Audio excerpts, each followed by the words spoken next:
আমন্ত্রণ দীপ্ত সংবাদের সাথে আছে আমি তারান্নুম জ্যোতি। শুরুতেই জানাবো নিটোল টাটা সংবাদ শিরোনাম। তীব্র হচ্ছে কোটা বিরোধী আন্দোলন, কাল বাংলা ব্লকেড কর্মসূচি, বিভিন্ন স্থানে মহাসড়ক অবরোধ। কলেজ এবং বিশ্ববিদ্যালয়ের শিক্ষার্থীরা নেমে আসবেন এবং বাংলা ব্লকেড কর্মসূচিকে সফল করবে। রূপগঞ্জে বেনজিরের আলিশান বাংলো জব্দ, ডিজিটাল লকের কারণে প্রবেশ করতে পারেনি দুদক।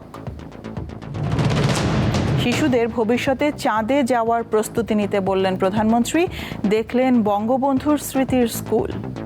তোমাদের বাস থেকে হয়ে আসবে আমার মতো প্রধানমন্ত্রী, মন্ত্রী, বড় বড় জায়গায় যাবে, গবেষণা করবে, বিজ্ঞানী হবে। আমরা একসময় চাঁদেও যাবো, কোনো চিন্তা নেই। ভারত ও চীনকে নিয়ে হতে পারে তিস্তা প্রকল্প, মত বিশেষজ্ঞদের। 5 জেলার দুঃখ ঘোচার প্রত্যাশা।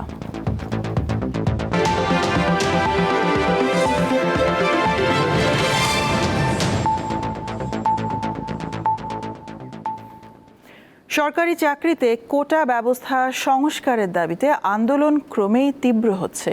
এবার হরতালের মতো কর্মসূচি দেওয়ার হুঁশিয়ারি দিলেন আন্দোলনকারীরা। একই সঙ্গে রবিবার বিকেল 3টা থেকে বাংলা ব্লকেড নামে কর্মসূচি দেওয়া হয়েছে। এর মাধ্যমে রাজধানীর বিভিন্ন পয়েন্ট সহ সারা দেশে সড়ক মহাসড়ক অবরোধের কথা জানিয়েছেন আন্দোলনকারীরা। মেধা আগে না কোটা আগে, সেই প্রশ্নে পক্ষে বিপক্ষে নানা যুক্তি থাকলেও আন্দোলন ছড়িয়ে পড়েছে রাজধানী সহ সারা দেশে। তাই তো কোটা বিরোধী বিক্ষোভে শনিবার বিকেলে শাহবাগ মোড় উত্তাল নানা স্লোগানে। ঢাকা বিশ্ববিদ্যালয়ের বিভিন্ন এলাকা প্রদক্ষিণ করে শাহবাগ মোড়ে এসে জড়ো হন আন্দোলনকারীরা। দাবি আদায়ে অনড় তারা। সংস্করণের জন্য যে আন্দোলন করতেছি সেই আন্দোলন সরকার মেনে নিচ্ছে না। মুক্তিযোদ্ধা কোটা থেকে শুরু করে এবং বিভিন্ন যে 56% কোটা আছে সেই কোটা অবশ্যই ন্যূনতম কমপক্ষে 2-3% নামিয়ে আনতে হবে। 2000-3000 তম হয়েও সে কিন্তু চাকরিতে যাচ্ছে। অ্যাজ আ রেজাল্ট কি হচ্ছে, যারা মেধাবী তারা কিন্তু এই সুযোগটা পাচ্ছে না। বিক্ষোভ শেষ করার আগে ঘোষণা করা হয় বাংলা ব্লক নামের কর্মসূচি। প্রয়োজনে আমরা হরতালের মতো কর্মসূচি দিতে বাধ্য হব। সারা বাংলার অফিস আদালত, রেলপথ, সড়ক পথ সবকিছু বন্ধ করে দেওয়া হবে। ঢাকা শহরের শাহবাগ, সাইস্লেব, চানখারপুল, নীলক্ষেত, মতিঝিল, প্রতিটি পয়েন্টে পয়েন্টে কলেজ এবং বিশ্ববিদ্যালয়ের শিক্ষার্থীরা নেমে আসবেন এবং বাংলা ব্লকেড কর্মসূচিকে সফল করবে। এর আগে দুপুরে একই দাবিতে বিক্ষোভ করে ঢাকা কলেজের শিক্ষার্থীরা। পরে মিছিল নিয়ে সায়েন্স ল্যাব মোড় ঘুরে নীলক্ষেতে যান তারা। এছাড়া সকালে রাজশাহী ঢাকা মহাসড়ক অবরোধ করে রাজশাহী বিশ্ববিদ্যালয়ের প্রধান ফটকের সামনে বিক্ষোভ করে শিক্ষার্থীরা। একই সময় টাঙ্গাইলের আশিকপুর বাইপাসে বিক্ষোভ করেন মাওলানা ভাসানী বিজ্ঞান ও প্রযুক্তি বিশ্ববিদ্যালয়ের শিক্ষার্থীরা। এ সময় ঢাকা টাঙ্গাইল মহাসড়কে যানবাহন চলাচল বন্ধ হয়ে যায়। আনোয়ার হোসেন, দীপ্ত সংবাদ, ঢাকা। চলমান কোটা বিরোধী আন্দোলন নিয়েও পাল্টাপাল্টি অবস্থানে দুই দল। পাবলিক বিশ্ববিদ্যালয়ের শিক্ষক কর্মচারীদের পেনশন স্কিম এবং ছাত্রদের কোটা বিরোধী আন্দোলনের প্রতি সমর্থন জানিয়েছে বিএনপি। অন্যদিকে দলটির সমালোচনা করে আওয়ামী লীগের সাধারণ সম্পাদক বলেন, বিএনপির কাজই অন্যের ইস্যুর ওপর ভর করা। একদিকে সরকারি চাকরিতে নিয়োগের ক্ষেত্রে কোটা পদ্ধতি সংস্কারের দাবিতে উত্তাল সারা দেশ। অন্যদিকে পেনশন স্কিম প্রত্যয়ের বিরোধিতা করে কর্মবিরতি পালন করছেন পাবলিক বিশ্ববিদ্যালয়ের শিক্ষকরা। দুই আন্দোলনকে যুক্তিসঙ্গত উল্লেখ করে শনিবার রাজধানীর গুলশানে দলীয় চেয়ারপারসনের রাজনৈতিক কার্যালয়ে সংবাদ সম্মেলন করে এর প্রতি সমর্থন জানিয়েছে বিএনপি। বৈশ্বিক ব্যবস্থায় টিকে থাকতে হলে মেধাভিত্তিক রাষ্ট্র ব্যবস্থা প্রতিষ্ঠার কোনো বিকল্প নেই। তাই সাধারণ ছাত্র সমাজের কোটা সংস্কার আন্দোলনের ন্যায্য ও যৌক্তিক দাবি সমূহের সঙ্গে আমরা একমত। সরকারের আর্থিক ব্যবস্থার মধ্যে সার্বজনীন পেনশন স্কিম, এটি এই অবৈধ আর্থিকভাবে দেউলিয়া সরকারের আরেকটি নতুন লুটপাট স্কিম। বিএনপির এই বক্তব্যের পাল্টা সমালোচনা করেছেন আওয়ামী লীগের সাধারণ সম্পাদক ও সেতুমন্ত্রী ওবায়দুল কাদের। এখন বিএনপি কাজই হচ্ছে অন্যদের ইস্যুর উপর ভর করা। এখন শিক্ষকদের আন্দোলনের উপর ভর করবে, আবার সিদ্ধান্ত নিয়েছে কোটার উপরে, কোটা আন্দোলনের উপর ভর করবে, নীতিগত সিদ্ধান্ত। এটা তো কোর্টের ভাড়াটিকের ব্যাপার। আমরা তো কোথাও এই কোটা রাখিনি। রাজধানীর বেইলি রোডে পাহাড়ি ফল মেলার উদ্বোধনী অনুষ্ঠানে উপস্থিত হয়ে তিনি কথা বলেন চীন ভারত ইস্যু নিয়েও। চীনের সাথে আমরা আমাদের পার্টনারশিপ আছে উন্নয়নের। ভারত আমাদের রাজনৈতিক বন্ধু, চীন আমাদের উন্নয়নের বন্ধু। বঙ্গবন্ধুর দল আওয়ামী লীগ ও বঙ্গবন্ধু কন্যা শেখ হাসিনা কোনোদিন নতজানু হবে না বলেও মন্তব্য করেন তিনি। আমার উন্নয়নের জন্য। মেহেদী হাসান, দীপ্ত সংবাদ, ঢাকা। ঝলমলে আলো নয়, এখন অন্ধকার এক বাড়িতে পরিণত পুলিশের সাবেক মহাপরিদর্শক বেনজির আহমেদের নারায়ণগঞ্জের রূপগঞ্জে অবস্থিত বাংলো বাড়িটি। আদালতের নির্দেশে বিকেলে বাড়িটি জব্দ করা হয়, সিলগালা করে ঝুলিয়ে দেয়া হয় ক্রোকের নোটিশ। এক পাশে ডেমরা ইসাপুরা সড়ক, অন্য পাশে আনন্দ হাউজিং সোসাইটির কৃত্রিম লেক। লেকের পাশে 24 কাঠা জায়গা জুড়ে লাল রঙের আলিশান ডুপ্লেক্স বাড়ি। এই হলো সেই আলোচিত বাড়ি, যার মালিক পুলিশের সাবেক প্রধান বেনজির আহমেদ। এক সময়ের আলো ঝলমলে বাড়িটি নিয়ে প্রচুর আগ্রহ স্থানীয়দের। তারা জানান, সাবেক আইজিপি বেনজির তার পরিবার সহ বিভিন্ন অতিথি নিয়ে প্রায় এই বাড়িতে আসতেন। আয়োজন করা হতো জাঁকজমক অনুষ্ঠানেরও। ছুটির দিনগুলোতে আসছেন বিকাল টাইমে, আবার কখনো রাত্রেও অনেক সময় দেখলাম যে গাড়ি জড়ো হতো। মাঝে মধ্যে আসতো, এগনিও আসতো, আবার সারও আসতো। আইসা আবার আইতে 12টা 1টা বাজে বলে আবার যাইতো। আলিশান বাংলোটিতে এখন আর জ্বলবে না বাতি। কোটি কোটি টাকার দুর্নীতির অভিযোগে অভিযুক্ত বেনজির আহমেদ লাপাত্তা। তার সম্পত্তির হিসেব চেয়েও পায়নি দুদক। এরই ধারাবাহিকতায় ক্রোক করা হয় বাড়িটি। কিন্তু ডিজিটাল লক সিস্টেমের কারণে অভিযানে যাওয়া দুদক ও জেলা প্রশাসনের কর্মকর্তাদের ক্ষমতা হয়নি ভেতরে প্রবেশের।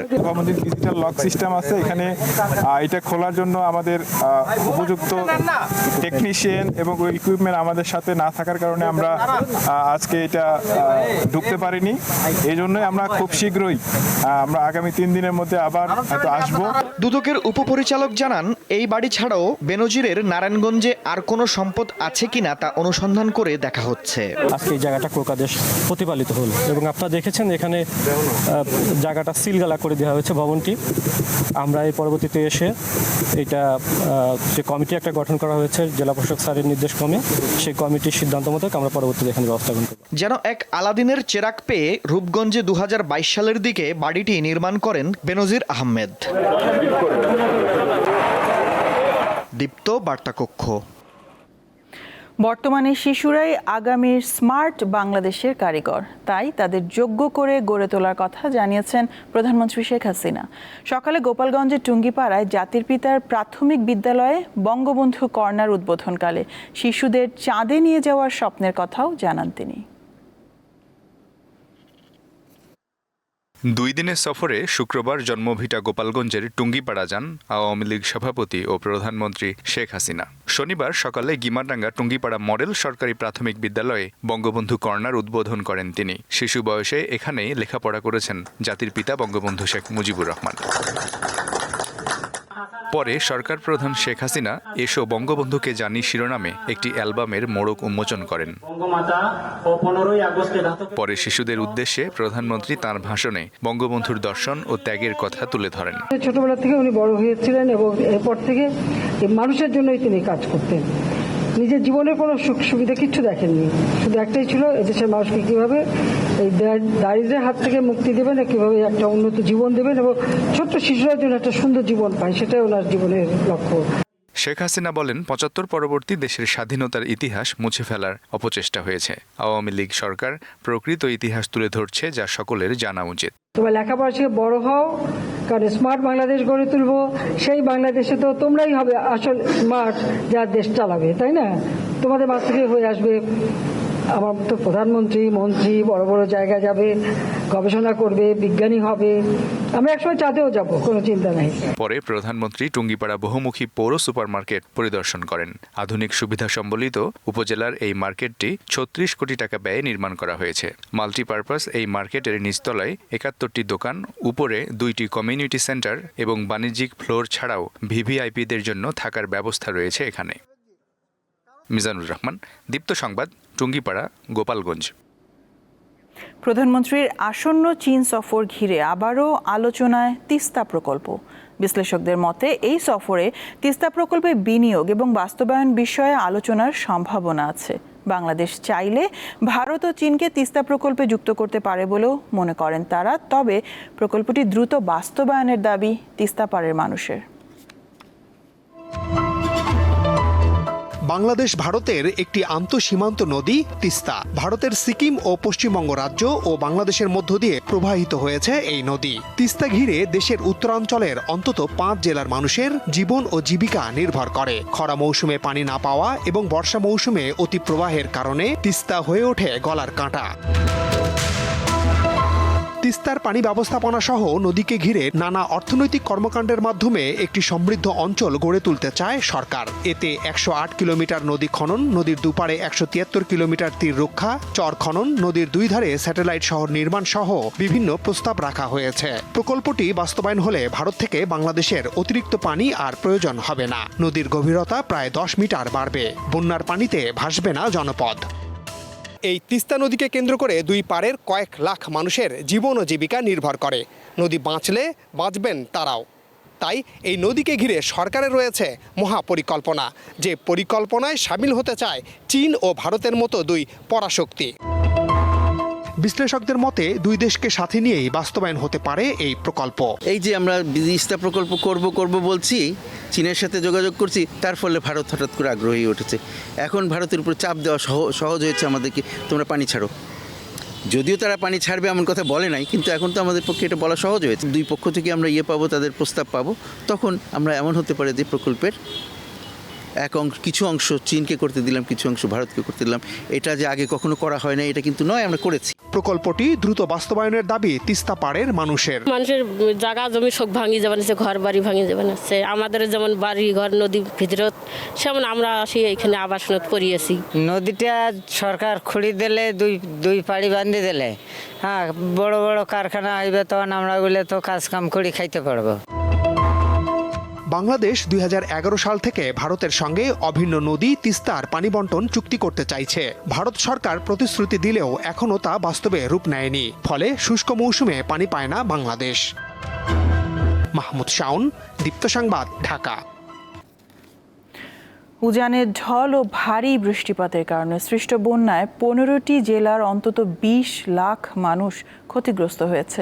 দুর্বিষহ দিন কাটছে পানিবন্দী মানুষের। এখনও বাড়ছে তিস্তা, ব্রহ্মপুত্র, যমুনা সহ কয়েকটি নদ নদীর পানি।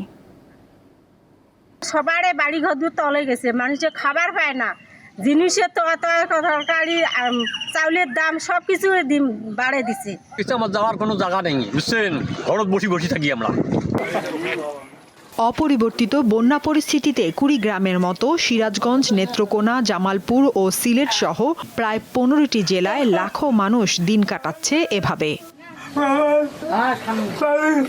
শনিবার যমুনা নদীর পানি সিরাজ হার্ট পয়েন্ট এলাকায় 20 সেন্টিমিটার বেড়ে বিপদসীমার 58 সেন্টিমিটার উপর দিয়ে প্রবাহিত হচ্ছে।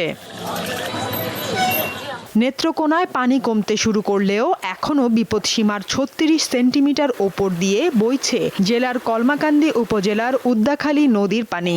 জরুরি প্রয়োজনে ঘর থেকে বের হলেও দুর্ঘটনার ভয় পাচ্ছেন অনেকে। আমরা চলাচল করতে পারতাছি না, রাস্তাঘাট ভেঙে যাইতাছে গা। আমাদের গাড়ি মনে হয় কাঁধে কোন সময় পড়ে যায়, আমাদের এই ভয় থাকে আমাদের মনে। জামালপুরে যমুনা, ব্রহ্মপুত্র সহ সকল নদ নদীর পানি বৃদ্ধি পেয়েছে। এই অবস্থায় 135টি শিক্ষা প্রতিষ্ঠানে পাঠদান বন্ধ রয়েছে। বন্যা হয়েছে, স্কুলে প্রাইভেটে গেলে কষ্ট হয়। ঘরটাও ধাক্কায় নিয়ে যাওয়া লাগছে, কল পানি খাবার ভাই না, কলটাও একবারে ভাঙ্গি চুরি, কলটাও নিয়ে গেছে গা। টাঙ্গাইলে নদীর পানি বেড়ে নতুন নতুন এলাকা বন্যা কবলিত হচ্ছে। জেলার ভুয়াপুর, কালিহাতী, গোপালপুর ও সদর উপজেলার বিভিন্ন গ্রামে নদীর পানি প্রবেশ করেছে। পাশাপাশি কয়েকটি উপজেলায় নদী ভাঙন দেখা দিয়েছে। সাদিয়া চৌধুরী, দীপ্ত, বার্তাকক্ষ।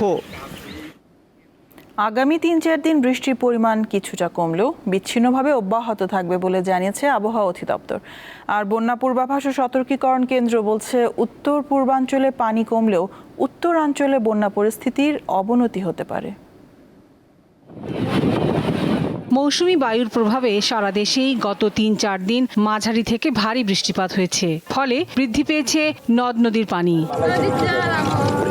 আবহাওয়া অধিদপ্তর জানিয়েছে আগামী ৩-৪ দিন ভারী বৃষ্টিপাতের সম্ভাবনা কম, তবে বিক্ষিপ্তভাবে সারা দেশে বৃষ্টিপাত হবে। এছাড়া বাংলাদেশ ঘিরে থাকা মেঘালয়, আসাম, মিজোরাম সহ কয়েকটি রাজ্যের বৃষ্টিপাতের ফলে দেশের উত্তর পূর্বাঞ্চলে প্রভাব পড়বে। আগামী ৩-৪ দিন ওই রকম আপনার সারা দেশে ওভারঅল বৃষ্টি কম থাকবে, বৃষ্টি হবে একবার বা দুইবার, তবে যেটা এখনও বৃষ্টির সম্ভাবনা কিছুটা বেশি রয়েছে, বিশেষ করে আপনার রংপুর, ময়মনসিংহ, সিলেট এবং চট্টগ্রাম। বেসিক্যালি আপার ক্যাসপিয়ান অনেক বৃষ্টি হয়েছে, বিশেষ করে আসাম, মেঘালয়, সিকিম, নেপাল এইসব জায়গাতে। তবে এসব জায়গাতে আগে এখনো বৃষ্টির সম্ভাবনা রয়েছে। এদিকে দেশের উত্তর পূর্বাঞ্চলে বন্যা পরিস্থিতির কিছুটা উন্নতি হয়েছে। আগামী কয়েকদিনে বন্যার পানি সমতল থেকে নেমে যাবে বলে জানিয়েছে বন্যা পূর্বাভাস ও সতর্কীকরণ কেন্দ্র। তবে আগামী ২৪ ঘন্টায় দেশের উত্তরাঞ্চলে ধরলা, দুধকুমার ও ঘাঘট নদীর পানি বাড়বে। সিলেট, সুনামগঞ্জ, ওখানে মৌলভীবাজার, অন্যান্য যে জেলাগুলো রয়েছে সেগুলোর পানি সার্বিকভাবে আস্তে আস্তে হ্রাস পাবে এবং বন্যা পরিস্থিতি কিছুটা উন্নতি হবে। উত্তরাঞ্চলে তিস্তা, ধরলা, দুধকুমার এই নদী সংলগ্ন যে জেলাগুলো রয়েছে, যেমন নীলফামারী, লালমনিরহাট, রংপুর, কুড়িগ্রাম, গাইবান্ধা, এই জেলাগুলোর বন্যা পরিস্থিতিতে কিছুটা অবনতি হতে পারে। তারা বলছেন বর্ষাকাল হওয়ায় পুরো জুলাই মাস জুড়েই থেমে থেমে বৃষ্টিপাত হবে। পুরো জুলাই মাসে বৃষ্টির সম্ভাবনা বেশি রয়েছে। লাবণী গুহ, দীপ্ত সংবাদ, ঢাকা। গ্যাস সংকট, ব্যাংক সুদ হার বৃদ্ধি এবং রপ্তানি প্রণোদনা কমিয়ে দেওয়ার ঝুঁকিতে দেশের বস্ত্রশিল্প। এইভাবে দীর্ঘ সময় চলতে থাকলে পাট শিল্পের মতো বস্ত্রশিল্পেরও বিলুপ্তি ঘটার আশঙ্কা সংশ্লিষ্টদের। এমন পরিস্থিতিতে সরকারের যুগোপযোগী নীতি প্রণয়নের দাবি বাংলাদেশ টেক্সটাইল মিলস অ্যাসোসিয়েশনের নেতাদের। গেল ৪ দশক ধরে ৪৭ বিলিয়ন ডলারের রপ্তানি খাতে পরিণত হয়েছে দেশের বস্ত্র ও পোশাক শিল্প। সার্বিক রপ্তানিতে এই খাতের অবদান ৮০% বেশি। বস্ত্র ও পোশাক খাতে আধিপত্য বিস্তারে উঠে পড়ে লেগেছে প্রতিবেশী দেশ ভারত। জমি, জ্বালানি ও পলিসিতে উদ্যোক্তাদের দেয়া হচ্ছে নানা সুবিধা। অন্যদিকে দেশের উদ্যোক্তারা দিন দিন পিছিয়ে পড়ছে। শনিবার Bangladesh textile mills association BTM এর কার্যালয়ে সংবাদ সম্মেলনে সংগঠনের নেতারা এসব কথা বলেন। বিটিএম এ সভাপতি জানান, কেবল গ্যাস সংকটে কয়েক মাস ধরে বস্ত্র মিলগুলোর সক্ষমতার অর্ধেকও ব্যবহার করা যাচ্ছে না। এছাড়া ব্যাংক সুদের হার বেড়েছে 14%, শ্রমিকের মজুরি বেড়েছে 70%, ডলার সংকটে কাঁচামাল আমদানিও ব্যাহত হচ্ছে। এমন বাস্তবতায় কমানো হয়েছে রপ্তানি প্রণোদনাও। প্রতিযোগী অন্যান্য দেশের সাথে আমাদের কোনোভাবেই টিকে থাকতে আমরা পারবো না। কোনো কারণে প্রাইমারি টেক্সটাইল বন্ধ হলে পরবর্তী তৈরি পোশাক শিল্প ধীরে ধীরে বন্ধ হয়ে যাবে। আমরা মনে করি ব্যাকওয়ার্ড শিল্প বন্ধ হওয়ার সাথে সাথে ফরওয়ার্ডও আস্তে আস্তে বন্ধ হবে। 2 বছর আগে আর পরে তার ব্যবধান এইটুকুই হবে। তিনি বলেন, শিল্পের উন্নয়নে বস্ত্র খাত বান্ধব নীতিমালা প্রণয়ন জরুরি। আমি বলি না সারা জীবন আপনারা সাবসিডি দিবেন, সাবসিডি বিকল্প দেন। আপনি আমার গ্যাস বিল নেবেন 31 টাকা, পাওয়ার প্ল্যান্টের গ্যাস বিল নেবেন 15.5 টাকা। এই বৈষম্যটা দূর করেন না, মিনিমাম এটুকু আনেন না। বস্ত্র খাতের উন্নয়নে সরকারের সহায়তা প্রত্যাশা করে বিটিএমএ। ল্যান্ড কস্ট আপনাকে রিবেট হবে। আজিজুল ইসলাম, দীপ্ত সংবাদ, ঢাকা। দেশের আকাশে শনিবার 1446 হিজরি সনের পবিত্র মহরম মাসের চাঁদ দেখা যায়নি, ফলে আগামীকাল রবিবার পবিত্র জিলহজ মাসের 30 দিন পূর্ণ হবে। আগামী সোমবার থেকে মহরম মাস গণনা শুরু হবে। সে অনুযায়ী 17 জুলাই পবিত্র আশুরা পালিত হবে। সন্ধ্যায় ইসলামিক ফাউন্ডেশনের বায়তুল মোকাররম সভাকক্ষে জাতীয় চাঁদ দেখা কমিটির সভায় এই সিদ্ধান্ত হয়। পরে ইসলামিক ফাউন্ডেশনের এক বিজ্ঞপ্তিতে এই তথ্য জানানো হয়। আন্তর্জাতিক প্রসঙ্গ। রাজা তৃতীয় চার্লসের কাছ থেকে অনুমতি পাওয়ার পরই 20 সদস্যের মন্ত্রিসভা গঠনের কাজ শুরু করেছেন নতুন ব্রিটিশ প্রধানমন্ত্রী কিয়ার স্টারমার। প্রাথমিকভাবে ঘোষিত 20 সদস্যের মন্ত্রিসভায় আছেন 11 জন নারী। ব্রিটেনের 800 বছরের ইতিহাসে প্রথম নারী অর্থমন্ত্রী করা হয়েছে কিয়ার র্যাচেল রিভসকে। নিজেকে কর্মজীবী শ্রেণী পরিবার থেকে উঠে আসা মানুষ হিসেবে বর্ণনা করে থাকেন লেবার পার্টির নেতা স্যার কিয়ার স্টারমার। 2019 সালের নির্বাচনে লেবার পার্টির বড় পরাজয়ের পর নতুন যুগ শুরুর প্রতিশ্রুতি দিয়ে নেতৃত্ব নেন স্টারমার। এবার তার নেতৃত্বেই লেবার পার্টি নিরঙ্কুশ জয় পেয়েছে। ফৌজদারি বিচার প্রক্রিয়ায় অবদান রাখায় নাইট উপাধি পাওয়া স্টারমার তার নতুন মন্ত্রিসভায় নারীদের গুরুত্ব দিয়েছেন। 20 সদস্যের মন্ত্রিসভায় নারী আছেন 11 জন। স্টারমার রেচেল রিভসকে অর্থমন্ত্রী হিসেবে নিয়োগ দিয়েছেন। লেবার দলের বিজয়ের পর দেশের ইতিহাসে এই পদে অধিষ্ঠিত প্রথম নারী তিনি। ৪৫ বছর বয়সী রিভস ব্যাংকিংয়ে তার কর্মজীবন শুরু করার পর কোষাগারের চ্যান্সেলর হন। লেবার এমপি অ্যাঞ্জেলা রেনারকে উপপ্রধানমন্ত্রী হিসেবে নিয়োগ দেওয়া হয়েছে। পররাষ্ট্রমন্ত্রী হিসেবে নিয়োগ পেয়েছেন ডেভিড ল্যামি। অ্যাড মিলিব্যান্ডকে করা হয়েছে জ্বালানি মন্ত্রী, ব্রিজিট ফিলিপসনকে শিক্ষামন্ত্রী আর স্বাস্থ্যমন্ত্রী করা হয়েছে ওয়েস্ট স্টিটিংকে। এছাড়া শাবানা মাহমুদকে করা হয়েছে বিচারমন্ত্রী। প্রতিরক্ষা মন্ত্রী করা হয়েছে জন হিলিকে, ইয়েভেট কুপারকে স্বরাষ্ট্রমন্ত্রী এবং জনাথন রেনল্ডস পেয়েছেন বাণিজ্য মন্ত্রণালয়। পিটার কাইল বিজ্ঞান, উদ্ভাবন ও প্রযুক্তি মন্ত্রণালয় আর লুইস হাইকে দেওয়া হয়েছে পরিবহন মন্ত্রণালয়ের দায়িত্ব। আর লি স্ক্যান্ডালকে করা হয়েছে কর্ম ও পেনশন বিষয়ক মন্ত্রী। লুৎফা ফৌজিয়া, দীপ্ত, বার্তাকক্ষ। খেলার খবর। কোপা আমেরিকার কোয়ার্টার ফাইনালে উরুগুয়ের বিপক্ষে কঠিন পরীক্ষার অপেক্ষায় ব্রাজিল। রবিবার ম্যাচ শুরু বাংলাদেশ সময় সকাল 7টায়। গুরুত্বপূর্ণ এই ম্যাচে দলের অন্যতম তারকা ভিনিসিয়াস জুনিয়রকে স্কোয়াডে পাচ্ছে না সেলেসাওরা। তার পরিবর্তে খেলতে পারেন এন্ড্রিক। এর আগে ভোর 4টায় আরেক কোয়ার্টারে কলম্বিয়ার প্রতিপক্ষ পানামা। এবারের কোপায় মাঠের পারফরমেন্সে ব্রাজিলের দাপটের ছাপ নেই। কোস্টারিকার বিপক্ষে গোলশূন্য ড্রয়ের পর দ্বিতীয় ম্যাচে প্যারাগুয়েকে 4-1 গোলে হারিয়ে সমর্থকদের প্রত্যাশা বাড়িয়ে দেয় দলটি। কিন্তু কলম্বিয়ার হাই প্রেসিং ফুটবলের সামনে আবারও ব্যর্থ তারা। তার উপর এক ম্যাচ নিষেধাজ্ঞায় কোয়ার্টার ফাইনালে পাওয়া হচ্ছে না ভিনিসিয়াসকে। কোচ দরিবালকেও তাই ভিন্ন কৌশলেই হাঁটতে হবে। বিশেষ করে হাই প্রেসিং ফুটবলের সামনে বারবারই চাপের মুখে পড়ছে 5 বারের বিশ্ব চ্যাম্পিয়নরা। ভিনিসিয়াস না থাকায় কপাল খুলেছে এরই মধ্যে মেসিনীয় উপাধি পাওয়া তরুণ এনরিকের। ব্রাজিলের জার্সিতে প্রথমবার শুরুর একাদশে নামবেন তিনি। মার্সেলো বিয়েলসার অধীন উরুগুয়ে অসাধারণ ফুটবল খেলছে। গ্রুপ পর্বের 3 ম্যাচে সবকটিতে জিতে শেষ 8-এ গেছে তারা। কিছুদিন আগে বিশ্বকাপ বাছাই পর্বে ব্রাজিলকে হারায় উরুগুয়ে। এমনকি আর্জেন্টিনা বিশ্বকাপ জয়ের পর স্কালোনি বাহিনীকে হারানো একমাত্র দলও দ্য স্কাই ব্লুরা। 2007 সালে সবশেষ কোপা আমেরিকায় মুখোমুখি হয় দুই দল। সেবার সেমিফাইনালে টাই ব্রেকারে উরুগুয়েকে হারানোর সুখস্মৃতি আছে ব্রাজিলের। ঈশান হাসান, দীপ্ত স্পোর্টস। শেষ করব দীপ্ত সংবাদ। নিটোল টাটা সংবাদ শিরোনাম জানাবো আরও একবার। তীব্র হচ্ছে কোটা বিরোধী আন্দোলন। কাল বাংলা ব্লকেট কর্মসূচি, বিভিন্ন স্থানে মহাসড়ক অবরোধ। রূপগঞ্জে বেনজিরের আলিশান বাংলো জব্দ, ডিজিটাল লকের কারণে প্রবেশ করতে পারেনি দুদক। শিশুদের ভবিষ্যতে চাঁদে যাওয়ার প্রস্তুতি নিতে বললেন প্রধানমন্ত্রী। দেখলেন বঙ্গবন্ধুর স্মৃতির স্কুল। ভারত ও চীনকে নিয়ে হতে পারে তিস্তা প্রকল্প, মত বিশেষজ্ঞদের। 5 জেলার দুঃখ ঘোচার প্রত্যাশা। এই ছিল এখনকার মতন। আমি তারান্নম জ্যোতি বিদায় নিচ্ছি। দর্শক আরও তথ্য বিনোদনের সংবাদ জানতে যুক্ত থাকুন দীপ্ত টিভির ডিজিটাল প্ল্যাটফর্মগুলোতে। ধন্যবাদ সবাইকে।